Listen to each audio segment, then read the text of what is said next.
Hello les gens, c'est Braille et aujourd'hui on se retrouve pour une petite vidéo sur mon serveur pour vous parler des nouveautés qu'on a ajoutées pendant la petite maintenance. D'ailleurs je rappelle que la réouverture c'est le dimanche 19 août à 13h30 heure française. Du coup on va se retrouver tout de suite pour vous parler des nouveaux ajouts. Ok, du coup on se retrouve avec la première armure, l'armure en adamantium. Donc cette armure c'est l'armure la plus puissante du serveur. Oui, donc j'ai décidé de faire dans le désordre. Donc cette armure elle est très intéressante et très dure à crafter. D'ailleurs toutes les infos sur le serveur en jeu sont avec la commande /hf comme ça.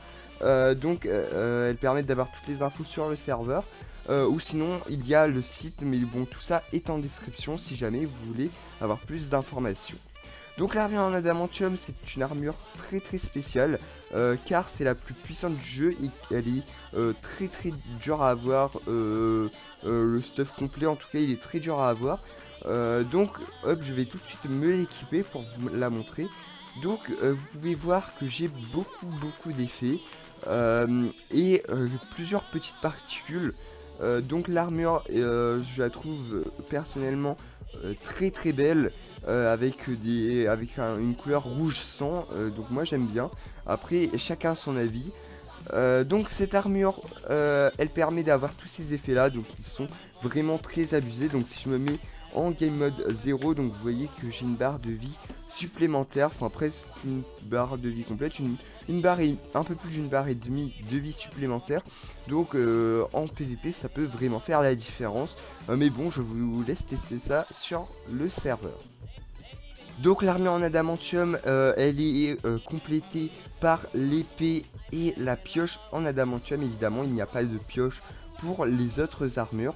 Donc l'épée en adamantium elle est plus puissante avec une armure quand on porte une armure en adamantium. Donc elle fait beaucoup plus de dégâts et elle traverse les armures sauf les armures en adamantium évidemment. Et elle rajoute un bloc de reach en plus. Alors évidemment ça peut paraître abusé comme ça, mais vous allez voir que pas tant que ça, surtout qu'elle est hyper difficile à craft. Et sans armure en adamantium elle est pas si exceptionnelle que ça.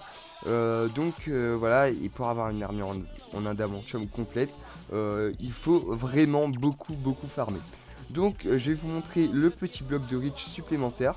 Donc là vous voyez que ça tue les mobs comme ça, et donc le KB est un peu modifié également.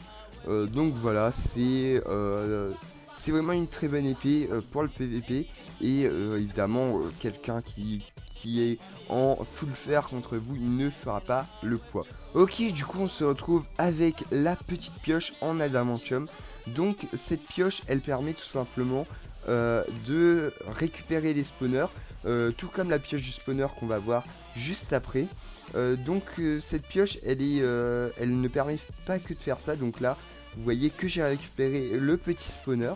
Donc cette pioche elle est très rapide aussi. Donc vous pouvez voir qu'elle est très rapide et elle peut être encore complétée avec l'armure en adamantium. Et là je peux vous dire que vous cassez instantanément un bloc. Mais encore une fois ce n'est pas trop abusé car elle est très difficile à avoir.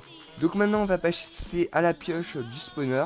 Alors cette pioche elle aussi elle est très intéressante, enfin moins que la pioche en adamantium en tout cas. Elle permet à ceux qui n'ont pas beaucoup de moyens et donc qui n'ont pas de quoi se crafter la pioche en adamantium de récupérer les spawners. Attention, elle ne fonctionne pas dans le nether parce que sinon c'est un peu trop abusé. Voilà, elle permet de récupérer les spawners, donc elle n'a qu'une durée de vie. Donc à terme c'est plus intéressant de passer sur une pioche en adamantium. Mais en attendant c'est quand même mieux d'avoir une pioche du spawner. Surtout que si vous faites des usines avec des spawners, elle peut être vite rentabilisée. Ok, du coup on se retrouve avec l'armure en kryptonite. Donc c'est une armure également très intéressante. Alors donc c'est l'armure en kryptonite. Alors les fans de comics et plus précisément de Superman connaîtront. Donc la kryptonite c'est tout simplement la pierre qui qui affaiblit Superman. Donc voilà, j'ai voulu faire un petit clin d'œil à ça, tout comme l'armure en adamantium qui est un des métals de chez Marvel, donc notamment les griffes de Wolverine sont composées d'adamantium, mais bon ça c'est un petit détail. Donc l'armure en kryptonite, elle est tout simplement verte comme ça, comme le métal original.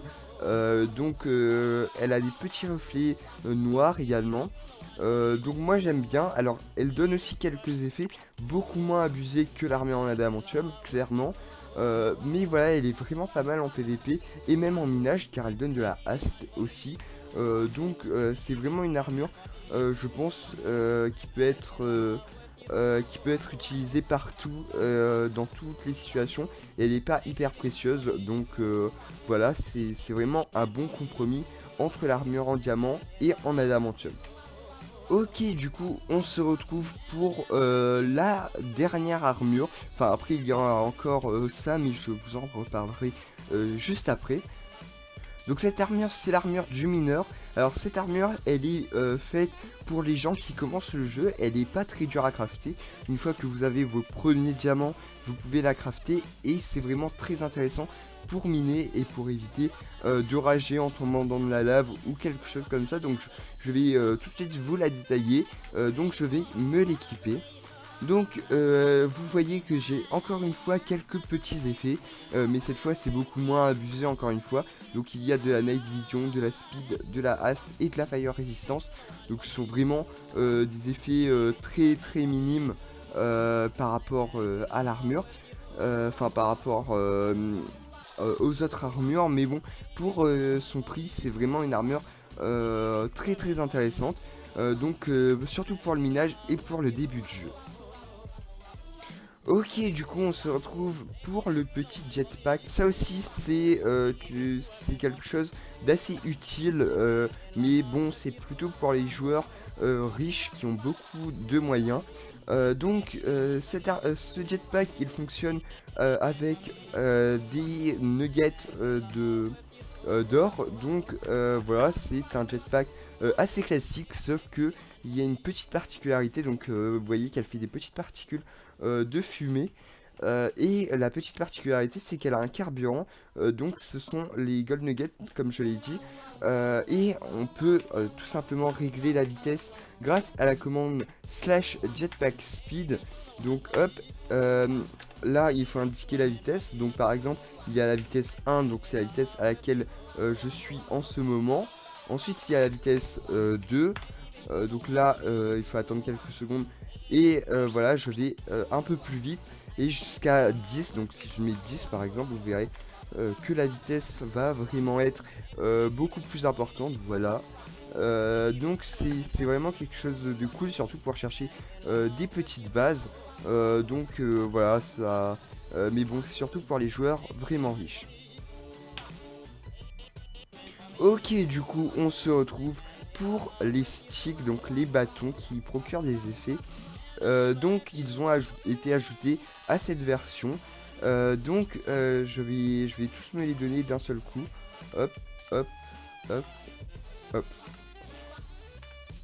Voilà, celui-là j'ai pas récupéré. Donc voilà. Donc si depuis tout à l'heure j'ai tous ces items dans mon inventaire, c'est tout simplement pour les sticks car ils fonctionnent avec du carburant. Donc le répulsion stick c'est un stick plutôt amusant que vraiment utile. Ce bâton il permet tout simplement soit de s'éjecter comme ça, donc ça permet de faire des grands sauts. Je sais pas vraiment à quoi ça sert, mais par exemple pour les skybases etc. Ça peut être intéressant. Mais ce bâton peut aussi servir à, par exemple, il y a un joueur, donc ça fonctionne aussi sur les joueurs, et que vous faites un clic droit sur lui, et ben tout simplement ça va le faire voler comme ça. Et lui par contre il va prendre des dégâts contrairement à nous. Donc voilà, j'ai récupéré les petits loots du lapin. Bon voilà, ça sert pas à grand chose de le faire pour des lapins, mais pour des joueurs ça peut être intéressant en PVP. Donc vous voyez que là j'ai plus beaucoup de vie et c'est pour ça que le prochain stick, donc le heal stick, va beaucoup nous servir. Donc ce stick permet de régénérer toute la vie du joueur, donc évidemment on peut pas spammer et donc ça c'est valable avec tous les sticks. Donc ce stick fonctionne avec de la Grease-Tailing melon. Du melon scintillant pour ceux qui jouent en français. Donc voilà, dès que je clique, et ben je régène tout simplement toute ma vie. Donc c'est assez cool pour le PVP ou dès que vous n'avez pas beaucoup de cœur. Vu qu'il n'y a pas de régénération naturelle sur le serveur. Donc pour plus de détails sur le serveur, d'ailleurs vous pouvez aller voir la vidéo que j'avais fait, donc la présentation. Donc ensuite nous avons le Strength Stick, donc le stick de force, le bâton de force, pour ceux qui jouent encore en français encore une fois. Donc ce bâton il permet tout simplement de se donner un effet de force 3. Alors il est même utile avec l'armure en adamantium, car l'armure en adamantium ne procure que de la force 2. Donc là ça peut être vraiment utile. Donc là j'ai cliqué, vous voyez que j'ai de la force 3. Donc voilà, j'ai tué le lapin en 2 coups. Vous voyez, sur un joueur ça peut vraiment faire la différence contre un joueur qui n'a aucun stick. Évidemment ça compense le heal stick. Donc maintenant on va passer au speed stick. Alors ce stick là il est destiné aux gens qui n'aiment pas beaucoup se battre et qui préfèrent fuir les combats. Évidemment je rigole, vous pouvez très bien vous battre avec ce speed stick. Donc ça permet de back si vous n'avez plus de vie, donc de retourner en arrière. Donc hop, ça donne un effet de vitesse assez important. Il fonctionne avec du sucre, comme vous pouvez le voir à chaque utilisation. Évidemment on peut pas le spam comme avec tous les sticks, mais ça je l'ai déjà dit. Donc maintenant on va passer au sceptre de Zeus. Alors ce stick là aussi il n'est pas forcément hyper utile, sauf dans les pillages. Donc ça permet de générer un éclair au bloc auquel vous regardez. Donc je vais tout de suite vous montrer. Donc là je vais faire un petit éclair. Donc ça fait pas beaucoup de dégâts aux joueurs, mais par exemple ce lapin il va normalement mourir. Et donc vous voyez que ça fait une explosion aussi. Donc c'est pas une grosse explosion, mais un piège d'une base claim par exemple, ça peut exploser les coffres. Et donc ça peut être assez intéressant. Donc avant de voir ces deux petits items qui vont bien ensemble d'ailleurs, nous allons passer à l'Unclaim Finder. Donc ce petit item, donc vous le connaissez sûrement, il est totalement inspiré du serveur Palladium. Donc un peu comme les sticks d'ailleurs. Donc c'est un peu le but du serveur de proposer aux joueurs qui ne peuvent pas aller sur d'autres serveurs modés, par exemple un serveur sans mode avec des textures, etc. Donc c'est un peu le but du serveur, et donc c'est pour ça que je me suis autorisé à faire ces petits items. Donc l'Unclaim Finder il permet tout simplement aux joueurs qui le possèdent d'avec un clic gauche de trouver tous les blocs suspects aux alentours. Donc j'ai un peu amélioré par rapport à celui de Palladium. Donc là hop, vous pouvez voir qu'il y a 5 coffres, 4 spawners, etc. Dans les alentours. Donc c'est vraiment hyper intéressant si vous cherchez une base. Donc ça peut compléter par exemple le jetpack. Ok, donc on se retrouve pour les deux derniers items. Donc ce sont voilà, vous avez sûrement compris ce que c'est. Donc il y a le cisaille à cannabis et le cannabis évidemment. Donc je vais tout de suite me les give. Hop. Donc voilà, donc la feuille de cannabis c'est une feuille classique. Le cisaille voilà. Donc c'est je vais vous montrer comment on les récupère, et puis je vais vous montrer l'utilité.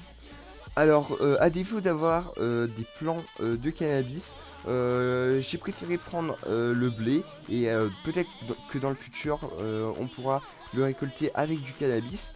Mais donc tout simplement ça s'utilise avec du blé. Donc il suffit de casser du blé avec un cisaille à cannabis, et donc vous voyez dans mon inventaire que je récupère du cannabis. Mais du coup, à quoi servent ces items? Alors ces items servent principalement à une quête. Donc pour l'instant c'est sa seule utilité, mais évidemment dans le futur on ajoutera d'autres. Donc ça sert à une quête, et d'ailleurs on va en parler des quêtes. Donc maintenant je vais vous parler des quêtes. Donc comme nous l'avons vu précédemment, elles permettent ces quêtes, elles permettent d'obtenir des sticks. Donc c'est la manière d'avoir des sticks. Il n'y a pas de craft pour les bâtons. Donc tout simplement les petites quêtes, voilà, elles se présentent sous forme de PNJ comme ceci. Alors il y en a 5 pour l'instant. Et le staff s'engage, et je dis bien qu'il s'engage, attention, il y aura toujours des bonus.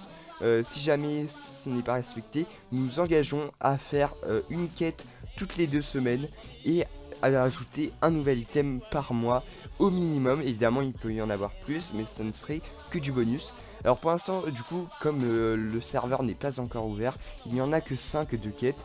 Donc elles sont détaillées sur le site, et donc ces quêtes permettent d'avoir les bâtons et donc le cannabis est utile avec la quête du dealer, évidemment, qui permet d'avoir un heal stick. Ce dealer, c'est la deuxième quête qu'on peut faire. Donc voilà, et tout à l'heure je disais des bêtises, il n'y a pas 5 quêtes, il y en a bien 6, oui 6 quêtes. Donc voilà, vous aurez bien le temps de vous amuser. Et il y a encore des ajouts en préparation pour le hard faction. Et donc vous l'avez vu tout à l'heure quand j'ai gagné un or par magie. Alors ce nouvel ajout, c'est tout simplement pour récompenser les joueurs qui sont actifs sur le serveur et donc qui jouent. Donc toutes les 15 minutes, si vous jouez activement, et ben vous recevrez un or gratuit, sachant que l'or est la monnaie principale du serveur. Donc voilà, ça peut toujours être intéressant. C'est pas abusé, mais ça peut toujours aider à jouer. Donc voilà. Et donc c'est tout pour cette petite vidéo sur le serveur. J'espère vous voir nombreux sur le serveur pour nous rejoindre et donc pour agrandir notre communauté et donc améliorer le serveur. En tout cas, si cette vidéo vous a plu, vous pouvez rejoindre le serveur et laisser un petit pouce bleu pour que les gens puissent voir cette vidéo et donc rejoindre le serveur et agrandir la communauté. Et sur ce, je vous dis à la prochaine, à plus.